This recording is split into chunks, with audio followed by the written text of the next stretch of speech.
اكتر حاجه بتشجع الولاد على الصيام ان هم يلاقوا تغيير في الاكل. النهارده بقى عملت لهم ناجتس وبانيه بطريقه سهله ناجحه الاولاد راضيين عنه، دي اهم حاجه. ودي وصفه جديده من وصفات صيامي اكتر مع ريتش بيك. وتعالوا اقول لكم بقى عملت كل ده ازاي. اول حاجه هنسلق البطاطس، الميه غليت، حطيت معلقه ملح، دول 3 بطاطسات متوسطين مش كبار ولا صغيرين، غسلتها كويس جدا، قشرتها قطعتها وبعدين سلقتها لحد ما كانت خلاص هتتهري. هطلعها واصفيها واسيبها تبرد. وتعالوا اقول لكم هنعمل ايه تاني. دي كوبايه حمص انا نقعتها قبلها بيوم وبعدين سلقتها. الكوبايه الحمص لما بتتسلق بتدينا كميه حلوه جدا. وبعدين هصفيه كويس جدا جدا جدا زي ما انتم شايفين كده، واحطه في الكبه هطحنه الطحن ناعم قوي. دلوقتي محتاجه مجموعه بهارات كده هحطها على بعض علشان اظبط الطعم. طبعا معلقه ملح، معلقه بابريكا، معلقه كاري، معلقه فلفل اسود، توم باودر، بصل باودر، رشه حبهان، بهارات الفراخ. هقلبها كل ده كويس جدا واركنها على جنب. البطاطس عندي هنا جبتها، وده الحمص اللي طحنته زي ما انتم شايفين كده بقى عامل زي رمل البحر عندي.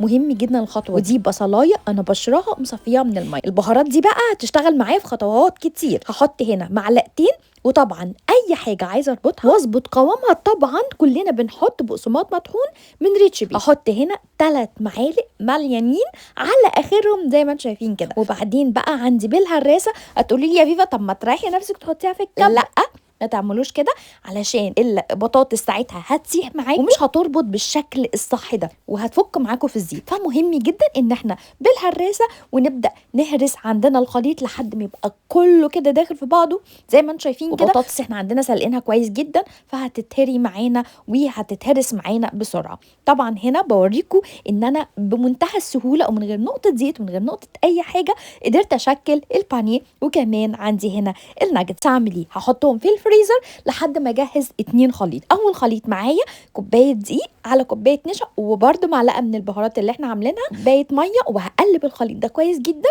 لحد ما يديني قوام يكون عندي هنا مش سايل قوي وبرده مش تقيل قوي. نيجي بقى للخطوه الثانيه وهي بقى الطبقه اللي فيها القرمشه كلها.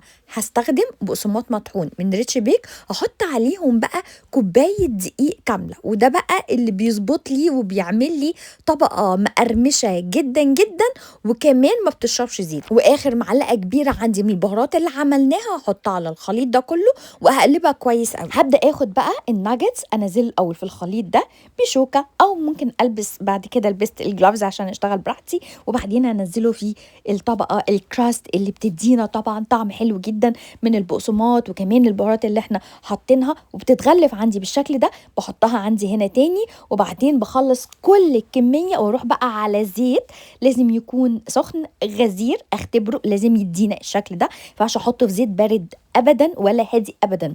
هحط عندي هنا في الطاسه مش اكتر من 4 ناجتس 5 ناجتس، وحتى كمان لما كمان اقلي البانيه مش هحط فيه كتير خالص. وده ليه بقى؟ عشان ما يهدليش الزيت ويفك معايا. مهم جدا يا جماعه الحاجات اللي انا بقولها لكم تبان بسيطه، تبان ما فيهاش مشكله، لكن بجد دي عوامل نجاح الوصفه معايا. ويطلع على مصفى زي ما انا عملت كده، وده علشان احافظ على طبقه الكراست. اسمعوا بقى صوت القرمش. وطبعا زي ما انتم شايفين قد ايه طلع ناجح قررت بقى ان انا اقدمه زي سندوتشات اللي الولاد بيحبوها وياكلوها من بره. فعشان كده بقى جبت عيش ريتش بيك بالسمسم وكمان الساده، وحطيت بقى اول طبقه مستردة وحطيت كابوتشي وبعدين حطيت الناجتس، واخر حاجه بقى الكاتشب على الوش. عملت بقى سندوتشات اتبسطوا بيها جدا. اما انا بقى عملت لنفسي في الاير فراير وكمان استخدمت العيش القمح الكامل اللي من غير سكر، طبعا فيه الياف اكتر فبالتالي صحي بيشبع اكتر. اي وصفه بتعجب الاولاد ببقى مطمنه جدا وانا بعملها لكم بقدمها لكم لاني متاكده ان هي هتعجبكم انتوا واولادكم. جربوها هتتبسطوا منها جدا. وما تنسوش اكيد ان لو الفيديو عجبكم تعملوا سيف وكمان شير للوصفه علشان توصل لاكبر عدد وتفضل عندكم علشان تجربوها. واستنوني في وصفات صيامي اكتر مع ريتش بيكو. بس كده.